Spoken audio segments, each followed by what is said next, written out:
pani a woda GTech no won tu no ho ade so esan se na adwuma a wo ye nsene Techima North Mrashebedweni a wosan eyesoafo wo hwe adwadie ensem so e de ato dwase project ahodo ya ekoso e wo mpeso no so no wo behwe se wo mbewie. National Service Authority release code no ebibisa se code benya nurses and midwives a mo wo man mu a 2026-2027 academic year mo ye adwuma no code a National Coordinator wo da drip adwumaku no ano abechrechere niema hodo ya drip fo wo mo ye se de be ya adwuma ye de ahye wo nsa no wo mbetimi aye ni ye ene e be kwakwa abre east timamufu a wo ho se filling station bi wo mo si wa asono maso wo mbe srada aban tu ne nansim na amonone ensem nso ye be ko idli abeto dwase fashion designer bi a waji din e wo hono pa Valentino odaya wansori ene anopai wakenkan for a triple way man eja pe APAM DADAA menemnu aba ADWOA ASARE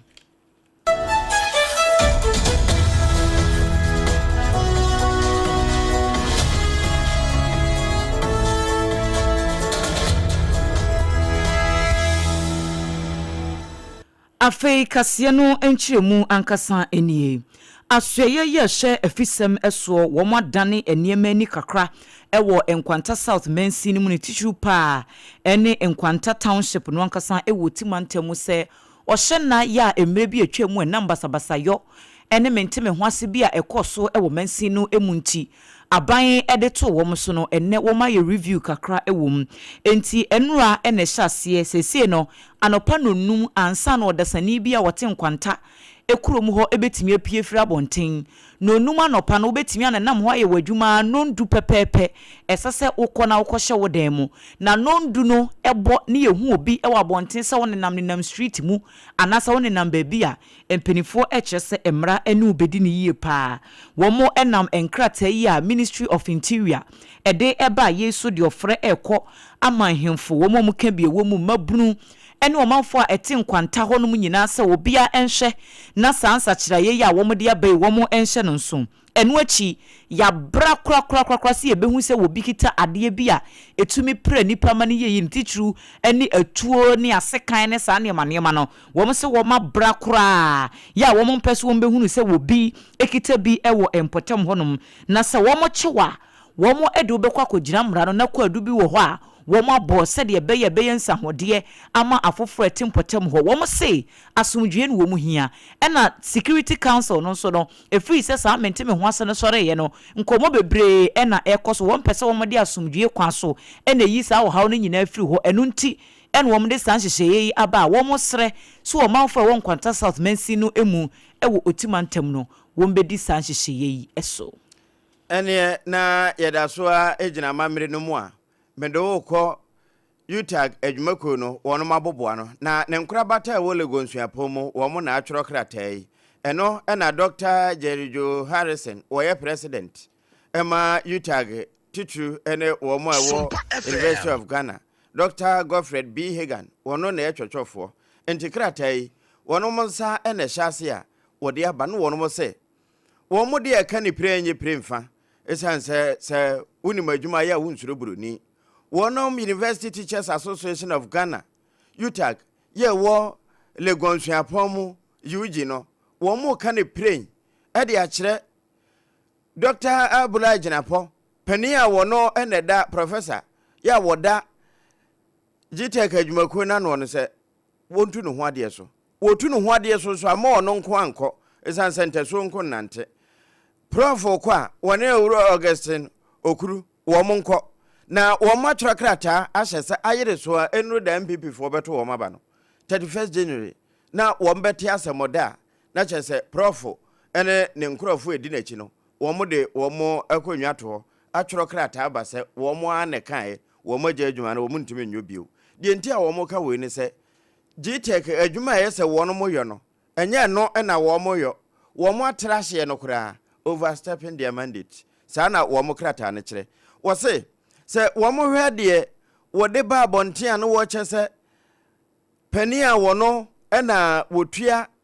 hweapon ye wo mfimfini mantamui prof wonsi fom ene ehwade professor Johnson nya kombo ampon ma beye ne wo manyimu amanfo ka de wo mbeka eno no wo no busa se ekosi sen na de nko na profabula ginapo wone Augustine Okurumo na wo mo hwehwe na emom de hia poten edema se wo mo gitek ne beyo amasuapon no atimi afa ne tempefra hawa hodo a wo mo fam e wo suapon no mu afofrofo e ba bia won beda wo mo akwa duru wo mo mpene nso a waboyire de wo ho na fe wo mo no akwa station kotre no destination enu bia gitek fo mpenhwe na de wo mbe na asumesi ne doctor ekuta no ena ne degree ena ho ahwan eye fake nom na ehwade ene wo mo tete bi pa na no pay SOMPA 106.5 FM yene yankura batani nyina ye boso e de akire yetiefo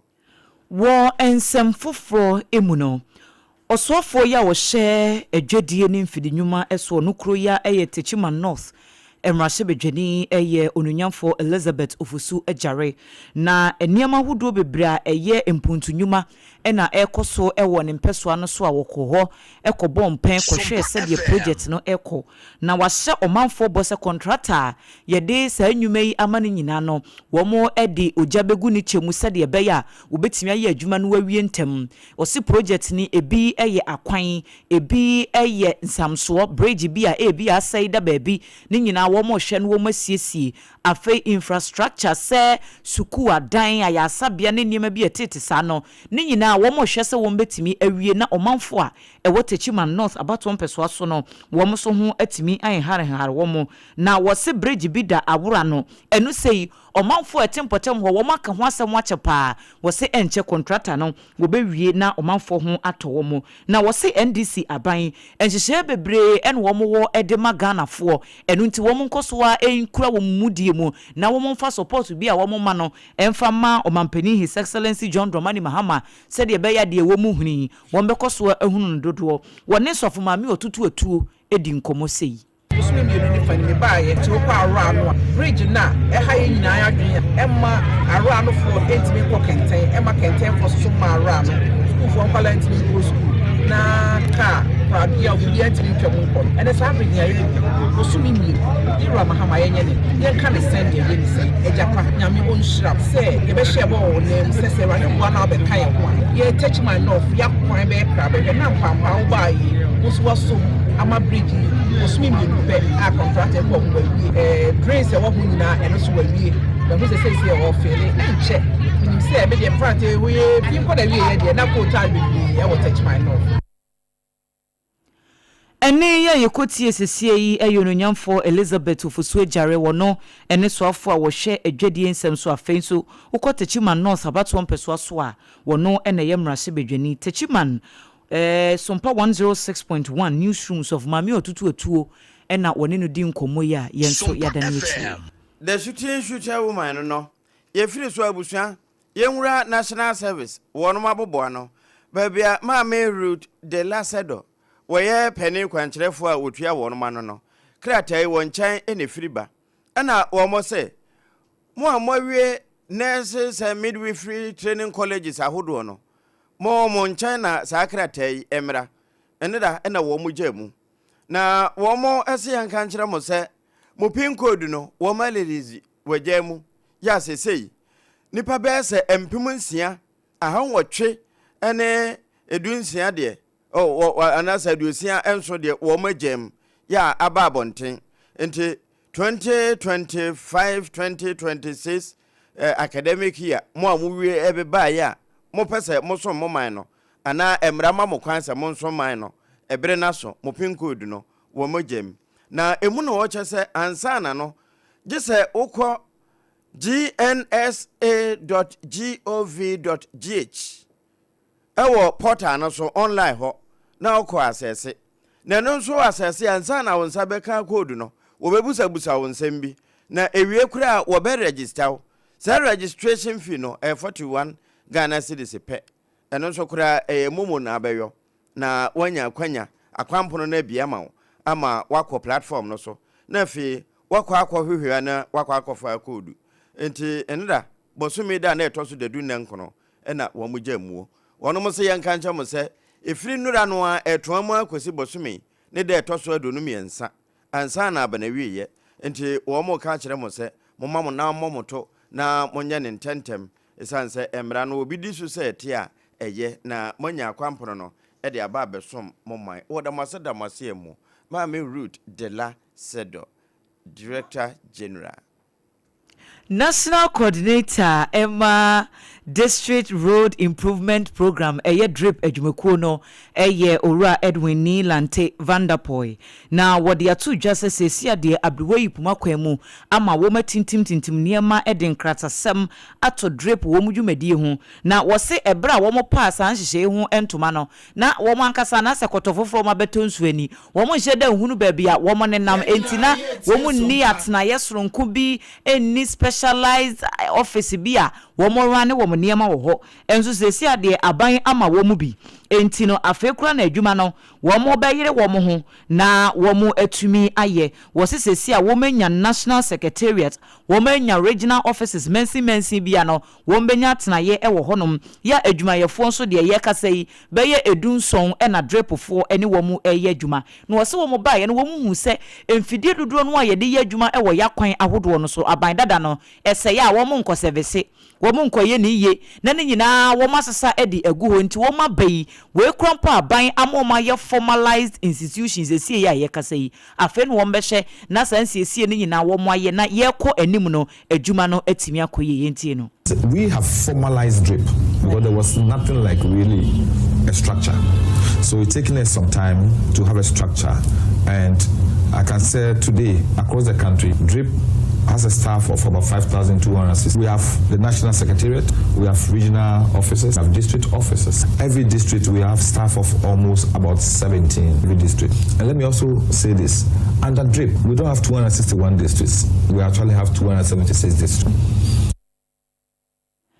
Panyini ya yetene ni sesie eye National Coordinator Emma District Road Improvement Program ayi chanity wa efreno drip no yewura Edwin Nilante Vanderpoy. Enena mankani ye kura yenya mfiri hwe na yenwuram ewo Kwabere East Municipality wo Asante Mantem na eho na asoro maso na miwura assembly member wo ho ne nani abre pa se kodomo a wokoto asresa Asante Mawura we de una wiase nyina no de ehurukura no odo wonsatomo na adwo na de sabi adwokura no uzo timi kanya no ema yehye nti wokoto asresa Asante Mawura openso 2472 ya wotoso mienu na yebo odin na yabo emu ase de a kire se obi ene wo kirifo asempa kodo na mmom one more say project be because wo asonoma so a filling station said ye bia na ebe koso no nyame ampata ebe san so kura ye owu amna enti yewura aike badu won na nani abre denden a wo ka kira aban say we di aban mrem na say aban so ankasa wo penso wono antu ne nansim na enyai entesa ahweyi wo mbe kurekure hwirenhwiren asonoma so be na kakra ni hu se filling station bi e ba ha na assemblyman me mindful e be dam say omonti ase say ho na wo say filling station o ma sem nya ne say e ho ye ba bi a fie eni yes na papa na obe filling station ho no obae no na nipa na oton ma no ayi ni foundation e che se fie e na wo si ho yeso ye ko nkrata mu se na me mindful kan e che se fie e na wo si ho ti enim nia esi a ama filling station na e fe de e ba so ho na se filling station kwa na e ba so ho say stakeholders wo krum ha e assembly members na nanom e ne omom ka bi wo mu e ne omanyfo no ko mechiri te bia BBC na ekoso na filling station ye fuel de brofo e free bi inflammable ana flammable a ejaka no ano e wo say etimi ha adwene enti hu say e be ha yen na ho nso say ne adi kan kan aha eno na yewura aike badu ya wo ye assembly member na ni abre a wo ka no enti ubo say wo mo highly inflammable se wo mo atwere no eno nche se bi a ho na mframa bo eno kire se ja to kakra bi mframa kura atime de ko emeyeye ena timamufu a wo ho nso se wo mo obi ka yɛtete plan yɛtete sɛ bi aha ɛyɛ su aha yɛ market aha yɛ sɛ yɛtete station oh nti sɛ wɔn a de ayi no nkrataa no maa no sɛ ɔmmra no ɔmmɛyɛ saa adwuma no wɔbɛtumi aba abɛkyerɛkyerɛ ɔmanfoɔ no nyinaa mu ama yɛboa to yɛyam sɛ ɛmma mɛha yɛ deɛ a yɛni ase na mmom yɛnim deɛ petro ɛtumi yɛ deɛ yɛsrɛ aban mu mpanimfoɔ sɛ ɔmo mmrɛ mu yɛpa wɔn kyɛw sɛ nka saa petro hyɛ no deɛ wɔn ani nyi mfiri hankɔ baabi foforɔ yɛpa no kyɛw na pɔtɔ no so efie no mmienu ɛbɛn mo amba yɛ sɛ mo ahu fie no fie no ntɛm na wɔde petro hyɛ ɛbɛhyɛ efie bobɔ yɛsrɛ no yɛsɛ bi akatena wɔbɛtena hɔ na yɛyɛ a daabi so yɛde ɔhaw baba cause fie mmienu ɛto aforo ɛmmerɛ wakora wɔ mu kesi sɛ gyabi kora ato mu sisi a ma mmerɛ wakora mbɛdɛ na ɔmasɔre yɛakɔ baabi a ɛno yɛ timamufoɔ a wɔn mu asono so wɔ Kwabere East nso ɛna sɛ wankasa tiri ho a yɛyi wɔ ibɔne hwɛ baabi afie wɔ ne filling station yɛyi petro kura a ɛno nso ɛde asɛm foforɔ ɛna bɛba abusua yɛnyina ɛno nso na yɛhu tia wampensuo bi nom mmra yɛba deɛ aka nam no ne yɛde wobɛkɔ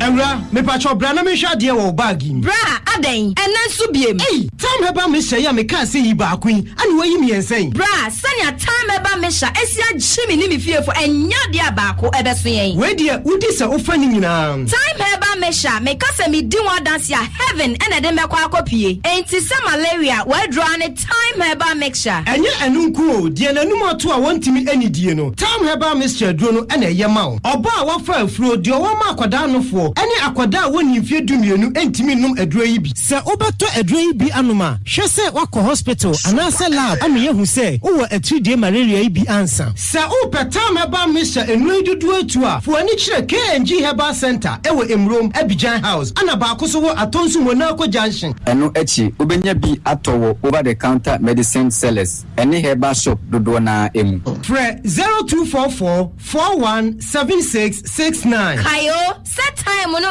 TIME. Time heba mixture. Afi malaria fever bi adani ziba ewo munu betu akọ. FDA agi adwade nkratoa yi atu. Endpoint Homeopathy Clinic. Ghana ha di obi anim sesa ye prostate. Na baabi omutimi ye screening ema hu ni ye etu ase a. Na eye Endpoint Homeopathy Clinic. Anase eye kidney, eye liver problem. Wo fa baabi ena adwodwo. Na de fa ne premature ejaculation no a baama bi a wo ne wodofo akwakwahia. Asa wo di ne ho agro. Asa wo tonte. Ene ye bra Endpoint Homeopathy Clinic. Na ye moa wo. Ema ne mema mo pa wo. Eye Endpoint Homeopathy Clinic. Wo mo demu fua. Yare bia infections bi ne wo ho. Anase bia wo hwa wo fa baabi na adwodwo. Kidney problem, prostate de eye Endpoint Homeopathy Clinic. Kuma se obehu Endpoint Homeopathy Clinic. Ewo Kronoma boy here. Ena Accra hanso so de wo mo gina mu ankasa. Ewo Spinters baby friend share signboard no. Hudru na ubusasa wo pe Endpoint Homeopathy Clinic. Obia ebechro. For Endpoint ewo 0244 867068 and 0274234321. Endpoint Homeopathy Clinic.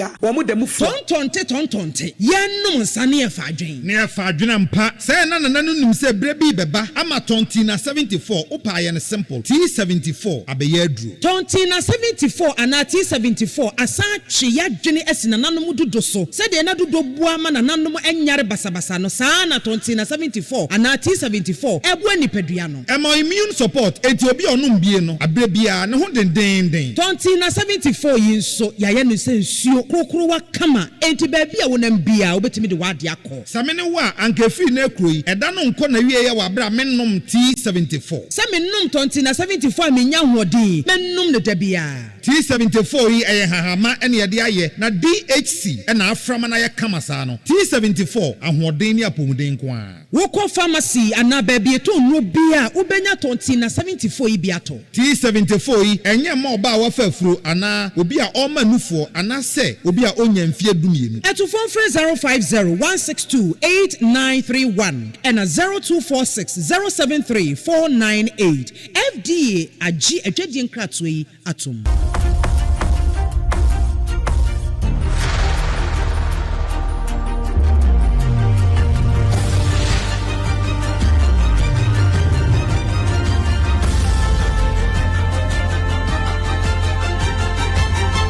SOMPA FM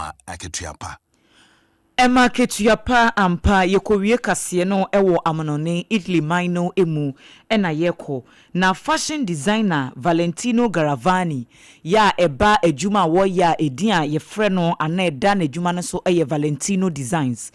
Owura no eda ya wansore na ne foundation a oni omo ye adwuma ena ebebo saa amanie enura ena opanyini no efri mu ewo no ankasa ne residence ya eno no ewo Roman na wo kiremu se adofo ene wo manfo a edwene ne ho o ne last moment no wo matwa ne ho ahia uba ye page no so ewo Facebook a SOMPA 106.5 FM Accra bia Valentino ya yeka nasemi watini dia nso hunu ne da bra Facebook na behwe no wonyamfihia no aduokron miensa 93 en wopanyine no efri mu na Italian Prime Minister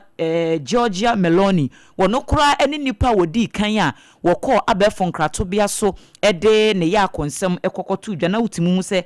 Prime Minister pa de ne condolence beba first saade ne se hu se Valentino yade se wabobra na ye ka designers wo Italy mine mu a wo mo ye adwuma mfie bebre ma wo mo designs ko amanone ko mieme yahudo bia Ghana ha kra no wonya ka Valentino Designs a wo bia enimu asem a ye kan ya opanyutum se wabobra ne ye se wo no ne ntade na no wopam no Hollywood sinitwafo na ehye ede ko red carpet so aha ebi etise Jennifer Lopez no mo ni Kate Blanchett no wo mo na ehye Valentino Designs so na se wote se ye fra bibi Valentino red a sa kala no eya abrantie na so penyu na invent ede baaye sa Valentino red no wono na de baaye sanse na water de sa kala no make designs bebra wutim se stand out pa enti e baaye pe na akwakwaye ne de enti opanyin no wo mo kire se wo mo toto ne ma hwebe ya wada ya ebe yi wo mo ebetena se na aye yo no ho nhihye nyina no wo mo ahwe enti ye ma Nebusiafo yako ena afe Italy mine nyina so yako opanyini chese wo mo ahwrade eye prime minister wo mo ahwre legend pa na nso adwuma wabaye no ebekoso a atena ho afebo esanse sabre kura no ebi she Valentino ne design no ebi 2074 eyedudo ena wo mo aye na abefo kwan so anopai wokuta yemu ena ye ba wo nchen de kase no eto awo abusua ba bi eto onuro bia ebi wo ho fibobo bia nso ehia bi na mom sade ye de DHT afra mu a eye papa a FDA de ne stamp atimu so no se unya nimfinhye dumienu a menkamfo mawo saa na wafa afuro wo ma akoda no fo eno nso menkase nom na mom mo amoka de mutimi fa ne sebrato okashi draglin enye na ho saa na kumase Ashton Colinac heba ho ho nso unya bi kase ni wura nkasa na Kwadwogye Company Limited ekoba jesi sempremo wono na ne nkurabata ayesem mfnama Ghana hade eni wiase a wo ba bia meka se na Kwadwogye no wayese Yesu ba bia begina boni din bia no wo ho ene nti anopai adanse hu ne ma de ade hyase de ade kwa wie ne abetimi awia de mama ho atowo no na Kwadwogye Company Limited na eton 02043550040 ode bosa ahoma no na fi busa ba bia wugina enkurabata ewo ho na fe wommoa na nema enko kama hypertension netewo so ana wo de what say diabetes enra say banche etimeno pa legwanfo se wo so wo nkan hwe enti ene ebitewo so ana wo mpese ebi beba so a comedy manfo herbal center Dr. Time da so da no na fe wo mfata amonto so anopa wo de time to yen so ene de kase no ebre wo 0500 727215 wo de fasa ahoma no na fi pusu ba bia wo bia asantemamu anase enkrane na afa wo be kire onkurabata no ama watoa no eno saa na akọ ne ye hwe o ma wunuro ewie ya time herbal mixture eka ho a etu malaria ase mo wonu mutoso obetumi adidi aba owede ma no eno no ye de just hot kinky esi wanimu a o fa ne te se de o fa de bi no enti anopai wo mo enekuta yemu a kase no ye de brewo ebi aja afi na waso afidie no SOMPA kase 106.5 FM enkran ene ye de firi ya wote yenka ewo 93.1 Kumasi Asantemamu ehwa ano ayiko 100.7 so giyo edema wo mo we ya making na ye life ewo Kingdom 106.1 ene wo mankasim 106.1 krona na wutie firi so ewo bono na po ye fam a techimai so for mame otutu atu mu wo moto edekoi 90.7 yen kransa 98.9 alaji be kwa na aburo sanum ne wo eso wo ahafo a unya sada na wo baabia nso a wotenka eno achi no doma fm ehonso ye pie mu ho